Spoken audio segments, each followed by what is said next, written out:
Hey everybody, Ethan here, and you're on my side of the room.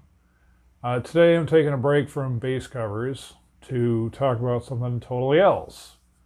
And this is a little feature I've been kind of seeing around. It started with Julia Hofer in Vienna, and then a few other people have done it, like with different instruments, usually bass, but guitar or whatever. Question is, what's in my bag? So like my gig bag or my bass bag or whatever. So when I go to the CSL every week, I bring three things. I bring my bass in a padded case of some sort. I bring my amp, and I bring a grab and go bag. And so this, by the way, is not the original. I had a kind of a clothy Target reusable bag that got caught in the door at the CSL one day and ripped the side. And I was limping along on it, but it just got to the point where it just, like, things are starting to stick through it in such a way that it's just not worth it. So it finally bit the dust. So I like this bag because it's more solid, I guess. It's not clothy. It's more this Tyvek or whatever. And also, Star Wars. So what is in my bag? Like, what do I bring week in and week out to the CSL? Let's take a look. Okay, on any given Sunday, here's what's in my gig bag. I've got the cord to my amp. I've got two cables for reasons I'll get into in just a moment. I have a compressor pedal and a tuner pedal. The tuner pedal is battery operated, and then the compressor is battery powered, or it's plug powered. I've got to find the plug though. I carry a backup battery, either for the tuner pedal, for if I was playing an active bass, but I'm really not anymore. The other thing is our guitar player has a tendency to have his battery die in his guitar. So I just keep a spare handy for somebody. Thanks to AMP, the bass player, it was cheap enough at Dollar Tree to just throw in a Quickie power strip. It's super short, so it's not super exciting, but it could be a difference maker in terms of, like, if you've got an outlet and you just need a little extra to plug something or other in. I mean, typically I'm just plugging in the amp and not much else. I really don't use the pedals all that much anymore, but I bring them just because you never know. Again, I'll get more into the pedals in a moment as to why they're even there. I got a stand at Five Below to prop the bass amp up on so it's not directly on the stage. The stage does resonate and rumble with the bass amp, so lifting it up off the ground does help. Now, another thing I carry is my collapsible bass stand. I tend to play J basses now, so people crab about these don't fit, but it really does. It's just a collapsible, ye old Amazon stand. All right. We talked about the cables, we meaning me. But what I really do is I bring freshly charged wireless. So you got the sender and receiver. But if for any reason, no, I didn't charge it up and I thought I did, or I forget to bring them or some such nonsense, then I've got cables. And two of them, again, Mr. Redundancy, because it's not that big of a deal to throw two of something in a bag than it is to throw one of something in a bag. Begs the question, because I have more than one set of these wireless, why don't I bring two sets? Well, it's not a very long service. I mean, I think the rehearsal sometimes is longer than the service is. So I just keep it turned off when I'm not using it, and it seems to be sufficient to get me through. This isn't officially in my bag, but I'm just going to point it out. Our music director bought lights for the music stand at Dollar Tree for the Christmas show that we did. And the battery was about dead on this, so I took it home to replace the batteries because, of course, it was screwed shut and you couldn't just do something with it, so now that's fixed. Again, any given Sunday, I now use a clip that's meant to be clipped on the end of the guitar to show off your fingering. I clip it on the music stand, and then with it I put a wide-angle lens so you can see me better, because that's very important. Alright, I have a love-hate relationship with this, but I do lately use the clip tuner. It's nice because it does more than one instrument, so yes, I use it for the bass, but sometimes the guitar player will say, I forgot my tuner, or whatever, and can I use yours? And then I just put it in guitar mode. But to go with it, it runs on AAA. And I've got rechargeable AAAs in here now, so now, once again, thanks to Dollar Tree, I just found this USB charger. So what I'm going to do is get one of those wall wart adapter things that ties in with this, and then that way if I need to charge up the tuner for some kind of weird reason because it's crapping out on me, then I can quickly throw that on the charge while we're doing other things. Arguably, you'd think, well, can't you just learn how to tune by ear? Well, maybe. Another possible option is to use Google Tuner. That's a thing. I have used it before. I'm not shilling for them. I mean, sponsored how? It's a free service. But I used it. It got me through the moment. But I don't really want to rely on stuff like that because it's like, well, what if you have crappy 4G or whatever? You can't get any signal. It's like then there went your Google Tuner. So I prefer to have things on hand that work. Another thing I've got is a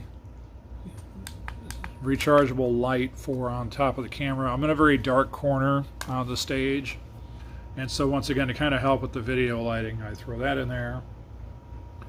So that's pretty it. And the weekly sheet music goes in this folder, and I switch it out as I go. So it seems like a lot of stuff, and it kind of is. And actually, one more thing. There's always one more thing. Pens. They keep falling deeper into the bag, and then I can't find them or forget I have them or whatever, so I grab another one out of the car or whatever and throw it in the bag. So they're piling up. So I'll probably take a couple of these cheapy pens and throw those in there, and then kind of have these off to the side for later, and then the cycle can continue.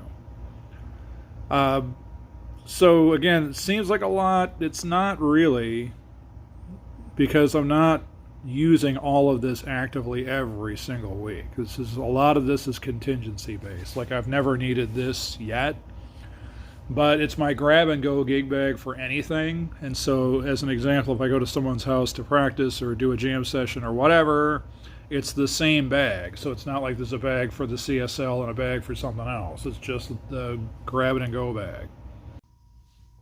All right, before I finish wrapping up my bag review here, or not so much a review, but talking about what's in my gig bag. So I talked about these wireless things, and like I said, I do charge them up before I go to my weekly service at the CSL. However, now I've got, because I have two sets, I actually have a separate charging cable thing, and it's a pair thing that connects to one USB. So I've got a wall wart thing, and now I've got a bag to put it all in. So that solves that. Just in case for some kind of reason something's going on where the batteries get run down to nothing, I can use the cables instead. I don't like to, but that's just my personal preference.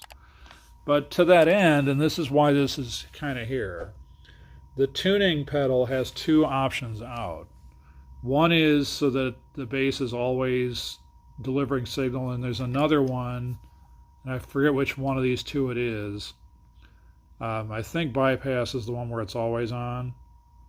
Output is if you activate the tuner, and it won't do anything right now as nothing's plugged in. But when you activate the tuner, it acts as a mute switch. So what I do is I plug the receiver into it, and then that way when I go to turn the receiver off in between sections of the service or after the rehearsal part or whatever, I always turn these things off to save the battery. So the thing that's nice is you turn the tuner on whether you're tuning or not, and then that acts as a mute. Then you can turn that off and you don't get that pa-choom as you do it.